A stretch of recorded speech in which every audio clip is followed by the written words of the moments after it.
بالقرآن المجيد والفرقان الحميد كنتم خير أمة أخرجت للناس كنتم خير أمة أخرجت للناس تأمرون بالمعروف وتنهون عن المنكر وقال تبارك وتعالى في سورة النساء إن الله لا يغفر أن يشرك به ويغفر ما دون ذلك لمن يشاء اللهم صل على محمد وعلى آل محمد كما صليت على إبراهيم وعلى آل إبراهيم إنك حميد مجيد اللهم بارك على محمد وعلى آل محمد كما باركت على إبراهيم وعلى آل إبراهيم إنك حميد مجيد رب اشرح لي صدري ويسر لي أمري واحلل عقدة من لساني يفقهوا قولي۔ ہر قسم کی حمد و ثنا اللہ مالک العلام ذوالجلال والاکرام کے لیے، جو ساری کائنات کا خالق، مالک، رازق، داتا، دستگیر۔ بے شمار درود و سلام نبی مکرم، رسول معظم محمد مصطفیٰ احمد مجتبیٰ جناب محمد الرسول اللہ صلی اللہ علیہ وآلہ وسلم کی مبارک ذات پہ، جسے اللہ رب العالمین نے تمام عالمین کے لیے رحمت للعالمین بنا کر مبعوث فرمایا۔ اسلام ہمارا دین ہے، اور اللہ سبحانہ و تعالیٰ نے اسلام کے علاوہ کوئی اور دین قبول نہیں کرنا، اور جس نے کلمہ پڑھ لیا اب اس کے لیے ضروری ہے کہ دنیاوی کامیابیوں کے لیے بھی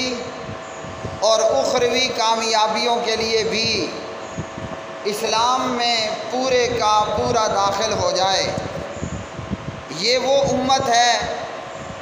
آخری نبی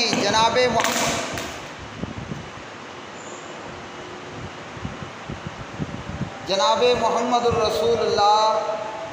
صلی اللہ تعالی علیہ وآلہ وسلم کی امت، جسے اللہ رب العالمین نے خیر امہ بنایا ہے۔ یہ وہ امت ہے جو ساری امتوں سے بہتر امت ہے، اور جسے اللہ سبحانہ و تعالیٰ نے وہ عظیم کام عطا فرمایا جو کام اللہ وحدہ لا شریک نے پیغمبروں کے ذمے لگایا۔ فرمایا اللہ رب الرحمن نے کنتم خیر امت اخرجت للناس، تم بہترین امت ہو اور لوگوں کے لیے نکالی گئی ہو۔ تأمرون بالمعروف، نیکی کا حکم کرتے ہو، وتنہون عن المنکر، اور برائیوں سے منع کرتے ہو۔ تو جو کام اللہ سبحانہ و تعالیٰ نے حضرات انبیاء علیہ السلام کے ذمے لگایا، اب پیارے نبی علیہ السلام کی آمد کے بعد بند کر دیں۔ پیارے نبی علیہ السلام کی آمد کے بعد یہ کام آپ صلی اللہ علیہ وآلہ وسلم کی امت نے کرنا ہے۔ یہ کام کیا ہے؟ امر بالمعروف نہی عن المنکر۔ یہ کام نیکی کا حکم کرنا اور برائی سے منع کرنا، برائی سے روکنا۔ حضرات انبیاء اور رسول علیہ السلام، اللہ رب الرحمن نے انہیں کافروں، مشرکوں، بے ایمانوں اور نافرمانوں کی طرف مبعوث فرمایا، اور ہر نبی نے آ کر اپنی قوم کو لا الہ الا اللہ کی دعوت پیش کی، اور لا الہ الا اللہ کی دعوت کے ساتھ ساتھ جو بھی اس قوم کے اندر خرابیاں، کمیاں، کوتاہیاں، نالائکیاں جو بھی موجود ہوتی، حضرات انبیاء علیہ السلام انہیں ان برے کاموں سے بھی منع کرتے اور روکتے، چاہے وہ ماپ تول کے اندر کمی پیشی ہو، وہ چاہے لوط علیہ السلام کی قوم کا مردوں کے ساتھ بدفعلی کرنا ہو، یا اسی طرح چوری ہو، ڈاکہ ہو، لوگوں کا مال ناجائز طریقے پر کھانا ہو، ہر برائی سے انبیاء علیہ السلام منع کرتے اور نیکیوں کا حکم کیا کرتے تھے۔ وہ قومیں وہ مختلف قسم کی برائیوں کے اندر مبتلا رہی اور مختلف قسم کے گناہوں کا ارتکاب کیا۔ اللہ رب الرحمن نے جتنے بھی نبی اور رسول مبعوث فرمائے، اللہ رب الرحمن نے جتنے بھی نبی اور رسول بھیجے، ان تمام نبیوں اور رسولوں نے اپنی امتوں اور اپنی قوموں اور اپنی بستیوں والوں کو لا الہ الا اللہ کی دعوت پیش کی، اور انہیں اللہ کے ماں سوا جھوٹے معبودوں کی پوجا کرنے سے منع کیا۔ تو جو کام اللہ سبحانہ و تعالیٰ نے انبیاء علیہ السلام کے ذمے لگایا تھا، وہ کام اب اس اشہد اللہ الہ الا اللہ واشہد ان محمدً عبدہ ورسولہ، اس کلمہ پڑھنے والی امت نے یہ کام کرنا ہے۔ اور یہ کام کیا ہے؟ امر بالمعروف نہی عن المنکر، نیکی کا حکم کرنا اور برائی سے منع کرنا۔ اور برائیوں میں سب سے بڑی برائی ہے اللہ معبود برحق، اللہ وحدہ لا شریک کے ساتھ جھوٹے خداؤں اور جھوٹے معبودوں کی پوجا کرنا اور ان کی عبادت کرنا۔ تو اس امت کا کام یہ ہے کہ جب کلمہ پڑھ لیا تو خود بھی شرک سے اور کفر سے باز رہے، اور ایسے کام نہ کرے کہ جن کاموں کے کرنے سے شرک اور کفر لازم پڑتا ہو، ایسے کام نہ کرے کہ جن کاموں کے کرنے سے بندہ کلمہ پڑھنے کے بعد بے ایمان ہو جائے، بندہ کلمہ پڑھنے کے بعد کافر اور مشرک ہو جائے۔ ایسے کام کلمہ پڑھنے والا خود بھی نہ کرے اور دوسرے لوگوں کو بھی اس چیز سے منع کرے۔ پیارے نبی علیہ السلام نے کافروں کی طرف اپنے وفود بھیجے، وفد بھیجے اور اپنے قاصد بھیجے۔ نبی علیہ السلام کے قاصدوں نے جا کر کافروں اور مشرکوں اور بے ایمانوں کو لا الہ الا اللہ کا پیغام پہنچایا، اور خود پیارے نبی علیہ السلام گلی گلی، نگر نگر، بستی بستی، کریا کریا، شہر در شہر نبی علیہ السلام، بلکہ پیارے نبی علیہ السلام فردن فردن اور لوگوں کے اجتماعات کے اندر، بازاروں کے اندر، مجمعوں کے اندر آپ صلی اللہ علیہ وسلم نے لا الہ الا اللہ کی دعوت پیش کی۔ یہ لا الہ الا اللہ کیا ہے؟ کہ اللہ کے علاوہ کوئی معبود برحق نہیں ہے، وہ پروردگار وہی معبود برحق ہے، نہیں ہے کوئی معبود مگر وہ اللہ، یعنی اللہ کے ماں سوا، اس وحدہ لا شریک کے ماں سوا کوئی بھی معبود برحق نہیں ہے۔ عبادت کے حقیقی لائق اگر کوئی ہے، عبادت کے حقیقی لائق اگر کوئی ہے تو وہ صرف ایک اللہ ہے۔ تو پیارے نبی علیہ السلام نے لوگوں کو جا کر لا الہ الا اللہ کی دعوت دی، اور آپ علیہ السلام جو صادق اور امین کے لقب سے جانے جاتے تھے، پیارے نبی علیہ السلام جو صادق اور امین کے لقب سے جانے جاتے تھے، اس لا الہ الا اللہ کی دعوت کی وجہ سے لوگ آپ کے دشمن ہوئے اور آپ کو جادوگر کہا، آپ کو جو ہے پیارے نبی علیہ السلام کو لوگوں نے شاعر کہا، لوگوں نے پیارے نبی علیہ السلام کو قصہ گو کہا، کہنے والوں نے آپ کو دیوانہ اور مجنوں کہا۔ حالانکہ پیارے نبی علیہ السلام صادق اور امین کے نام سے پہچانے جاتے تھے، لیکن نبی علیہ السلام نہ رکے نہ تھکے، آپ علیہ السلام نہ رکے نہ تھکے، کہنے والے جو کچھ کہہ سکتے تھے اور کرنے والے جو کچھ کر سکتے تھے، پیارے نبی علیہ السلام لگاتار کنٹینیو لا الہ الا اللہ کی دعوت دیتے رہے، اور اس امت کا اعزاز بھی خیر امہ اس لیے ہے، یہ امت محمدیہ صلی اللہ علیہ وسلم، اس امت کا یہ اعزاز کہ خیر امہ، نوح علیہ السلام کی امت سے بہتر امت، جناب داؤد علیہ السلام کی امت سے بہتر امت، حضرت سلیمان علیہ السلام کی امت سے بہتر امت، اور اسی طرح تمام پیغمبروں کی امتوں سے بہتر امت وہ امت محمدیہ صلی اللہ علیہ وسلم ہے، کہ اس امت نے بھی وہی کام کرنا ہے کہ لوگوں کو نیکی کا حکم کرنا ہے۔ نیکیوں میں سب سے بڑی نیکی وہ لا الہ الا اللہ ہے، اور گناہوں میں سب سے بڑا گناہوں میں سب سے بڑا گناہ یہ ہے کہ بندہ اللہ وحدہ لا شریک کو چھوڑ کر، اپنے پروردگار کو چھوڑ کر، اپنے خالق کو چھوڑ کر، اپنے مالک کو چھوڑ کر بندہ کہیں پر ہنومان کی پوجا کرنے لگ جائے، کوئی اللہ کو چھوڑ کر ناگ دیوتا کی پوجا کرنا شروع کر دے، کہیں پر کوئی اللہ کو چھوڑ کر کالی ماتا کو پوجنا شروع کر دے، یہ گناہوں میں سب سے بڑا گناہ ہے۔ اور اللہ پروردگار کا یہ اعلان ہے، اللہ نے زانیوں کو معاف کر دینا ہے، اللہ نے قاتلوں، چوروں، ڈاکوؤں، اچکوں، بدماشوں کو معاف کر دینا ہے، یہاں تک کہ اگر کوئی اس زمین اور آسمان کو،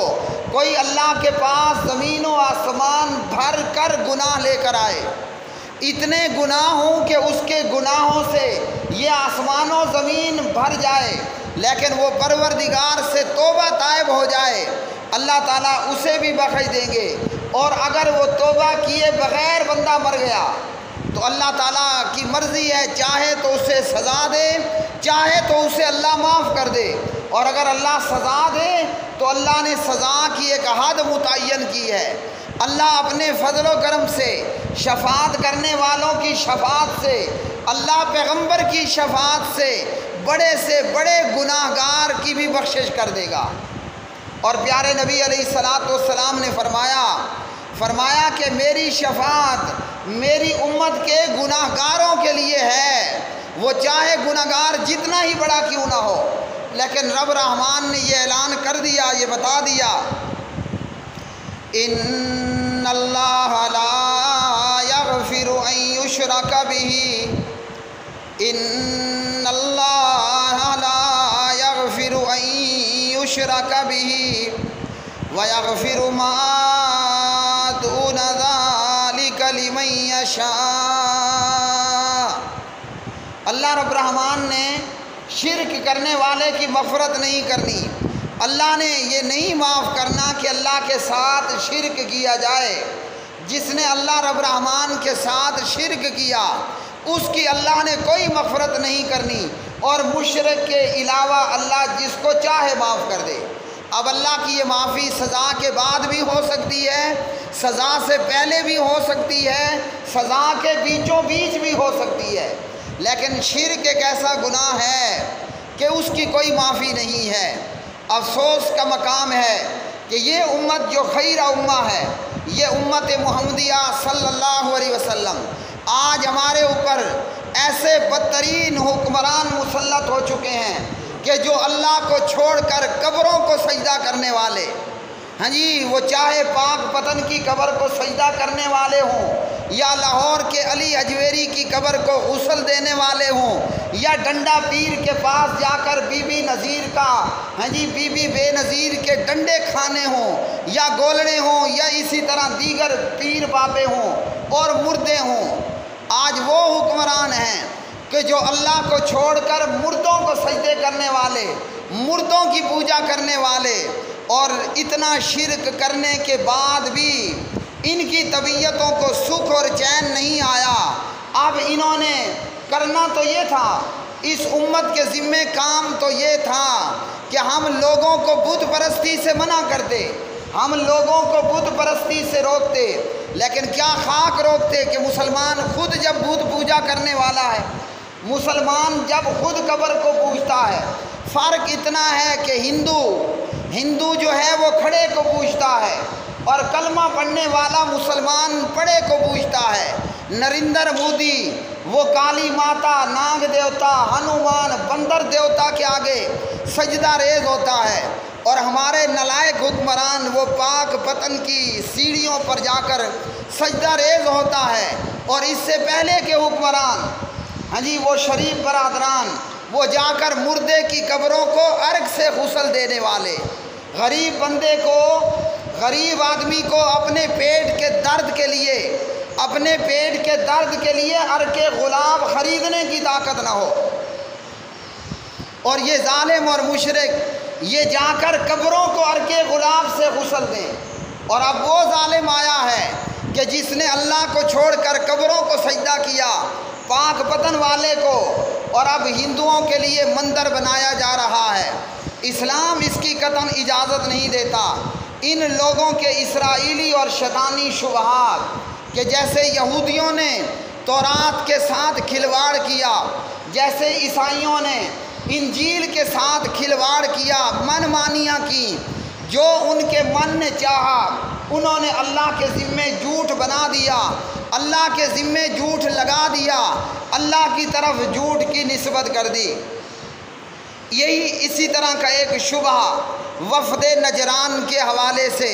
مندر بنانے والوں نے، یا مندر بنانے والوں کو ڈیفینڈ کرنے والوں نے، یا مندر بنانے والوں کے سپورٹروں نے وفد نجران کے حوالے سے بات کی کہ وفد نجران، یمن کے علاقے نجران سے عیسائیوں کا ایک وفد آتا ہے، اور وہ پیارے نبی علیہ الصلاۃ والسلام کی مسجد نبوی میں آتا ہے، جس کے تعلق سے نبی علیہ الصلاۃ والسلام نے ان عیسائیوں کو مباہلے کی دعوت دی، اور جس متعلق قرآن کی آیت سورۃ آل عمران کی آیت مبارکہ جو ہے وہ نازل ہوئی، فَقُلْ تَعَالَوْا نَدْعُوا أَبْنَاءَنَا وَأَبْنَاءَكُمْ، یہ واقعہ 9 ہجری میں پیش آیا۔ 9 ہجری میں نجران سے، یمن کے علاقے نجران سے عیسائیوں کا ایک وفد، ایک گروپ نبی علیہ الصلاۃ والسلام کی خدمت میں پیش ہوا، اور حضرت عیسیٰ علیہ الصلاۃ والسلام کے متعلق جو ان کے غلو آمیز عقائد تھے کہ عیسیٰ اللہ ہے، نعوذ باللہ، یا حضرت عیسیٰ علیہ السلام اللہ کا بیٹا ہے، ان عیسائیوں نے نبی علیہ الصلاۃ والسلام سے بحث و مباحثہ کیا۔ پیارے نبی نے توحید کی دلائل دیے، حضرت عیسیٰ علیہ السلام کے عبداللہ ہونے کے دلائل دیے کہ جناب عیسیٰ اللہ کے بندے ہیں، مریم کے بیٹے ہیں، لیکن ان عیسائیوں نے دلائل کو ماننے کی بجائے ضد اور عناد کا راستہ اختیار کیا، تو اس پر نبی علیہ الصلاۃ والسلام نے انہیں مباہلے کی دعوت دی کہ آؤ ہم مل کر ایک دوسرے کے اوپر لعنت کرتے ہیں، وہ شخص لعنتی ہوگا جو کہ ہم میں سے جھوٹا ہوگا۔ مگر ان عیسائیوں نے آپس میں مشورہ کر کے یہ طے پایا کہ اگر یہ شخص جس طرح دعویٰ کر رہا ہے کہ یہ اللہ کا نبی ہے اور اس نے ہم پر لعنت کر دی، تو ہمارا ککھ نہیں رہنے والا، ہمارا بیڑا غرق ہو جائے گا، ہم اپنے اہل و عیال تک، اپنے علاقے اور اپنے گھر بار تک نہیں پہنچ پائیں گے۔ نبی علیہ الصلاۃ والسلام کی مسجد نبوی میں یہ عیسائیوں نجرانیوں کا یہ وفد آیا۔ اب اس واقعے کو مندر بنانے کے لیے دلیل کے طور پر پیش کرنا تو یہ فقط ایک شیطانی وسوسہ ہے۔ ہم یہ جانتے ہیں کہ عیسائی لوگ وہ اہل کتاب ہیں، یہودی بھی اہل کتاب ہیں، جس طرح جناب محمد الرسول اللہ صلی اللہ علیہ وسلم کی شریعت میں اللہ نے ہم پر 5 نمازیں فرض کی ہیں، اللہ نے ہم پر رمضان کے روزے فرض کیے، اللہ نے ہمارے اوپر قربانی کو جو ہے وہ کیا، اور اسی طرح ارکان اسلام اور شریعت کے احکامات۔ تو اللہ نے ہم سے پہلے جو اہل کتاب تھے، وہ چاہے یہود ہوں یا نصارہ ہوں، اللہ نے ان کے اوپر بھی نماز فرض کی تھی۔ جس طرح ہمارا قبلہ اول بیت المقدس تھا، اور جس طرح ہمارا قبلہ ثانی بیت اللہ مکہ ہے، مسجد حرام ہے، اسی طرح ان عیسائیوں کا قبلہ مشرق کی طرف تھا۔ یہ عیسائی اس وقت بھی نماز پڑھتے تھے، یہ عیسائی لوگ آج بھی نماز پڑھتے ہیں۔ نماز پڑھنا یہ بت پوجا کرنا نہیں ہے، نماز پڑھنا یہ ہنومان کی پوجا نہیں ہے، نماز پڑھنا یہ ناگ دیوتا کی پوجا نہیں ہے، نماز پڑھنا یہ کالی ماتا کی پوجا نہیں ہے۔ جیسے ہم 5 وقت نماز پڑھتے ہیں، اسی طرح ہم سے پہلے اللہ نے اہل کتاب کے اوپر نمازیں فرض کی تھیں۔ ان لوگوں کے متعلق کیا ہے کہ ان عیسائیوں کے وفد نے، نجران سے آنے والے اس وفد نے اور اس گروپ نے نبی علیہ السلام کی مسجد میں نماز ادا فرمائی۔ امام ابن اسحاق رحمہ اللہ اسے تاریخ میں لے کر آئے، اور یہ حدیث کی روایت نہیں ہے، یہ تاریخ کی روایت ہے۔ امام ابن اسحاق بیان کرتے ہیں محمد بن جعفر بن زبیر سے کہ لما قدم وفد نجران علی رسول اللہ صلی اللہ علیہ وسلم، جب نجرانیوں کا وفد نبی علیہ السلام کے پاس آیا، داخلوا علیہ مسجدہ بعد صلاۃ العصر، یہ نماز عصر کے بعد مسجد نبوی میں نبی علیہ السلام پر داخل ہوئے، فحانت صلاتہم، ان کی نماز پڑھنے کا وفد ہو گیا۔ عیسائی آئے اور عیسائیوں کی نماز کا وقت ہو گیا، فقاموا یصلون فی مسجدہ، یہ مسجد نبوی میں کھڑے ہو گئے عیسائی، اور عیسائیوں نے مسجد نبوی میں نماز پڑھنا شروع کر دی۔ اب کتنا ظالم وہ شخص ہے، کتنا خبیث اور نامراد وہ شخص ہے کہ جو وفد نجران کو منتر بنانے کے لیے ثبوت کے طور پر پیش کرے۔ امام ابن اسحاق نے یہ واضح طور پر روایت کیا کہ ان نجرانیوں کی نماز کا وقت ہوا، یہ مسجد نبوی میں کھڑے ہو گئے نماز پڑھنے کے لیے، فاراد الناس منعهم، صحابہ نے ارادہ کیا کہ ان نجرانیوں کو، ان عیسائیوں کو نماز پڑھنے سے روکیں۔ فقال رسول اللہ صلی اللہ علیہ وسلم، پیارے نبی نے صحابہ کو حرکت کرتے ہوئے دیکھ کر فرمایا، دعوہم، ان کو چھوڑ دو، یہ نماز پڑھ رہے ہیں، ان کو نماز پڑھنے دو۔ فاستقبلوا المشرق فصلوا صلاتہم، ان عیسائیوں نے مشرق کی طرف منہ کر کے اپنی نماز ادا کی۔ تو یہ جو وفد آیا تھا، نبی علیہ السلام سے ملاقات کی، مسجد نبوی میں آیا، اس نے وقت نماز ہونے پر مسجد نبوی میں نماز ادا کی۔ نہ کہ یہ ہندو تھے، نہ کہ جو ہے یہ کوئی اور بدھ مت تھے، نہ اس طرح کے کوئی اور تھے، بلکہ یہ اہل کتاب تھے اور عیسائی تھے، اور نماز کے وقت ہونے پر مسجد نبوی صلی اللہ علیہ وسلم میں نماز ادا کی۔ کیا ہندو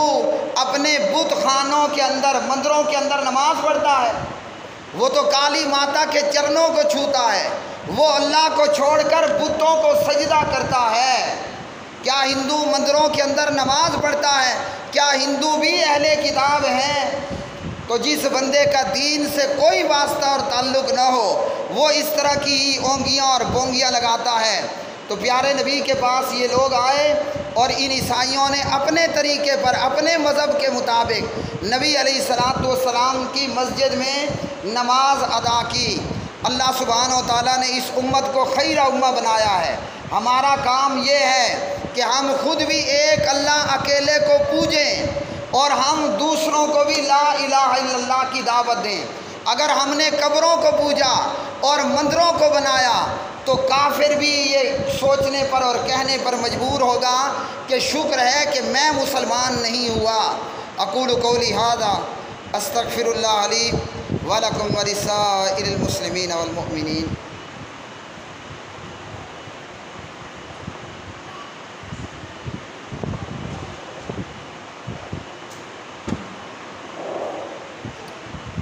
ان الحمد للہ نحمده ونستعینه ونستغفره ونعوذ باللہ من شرور انفسنا ومن سیئات اعمالنا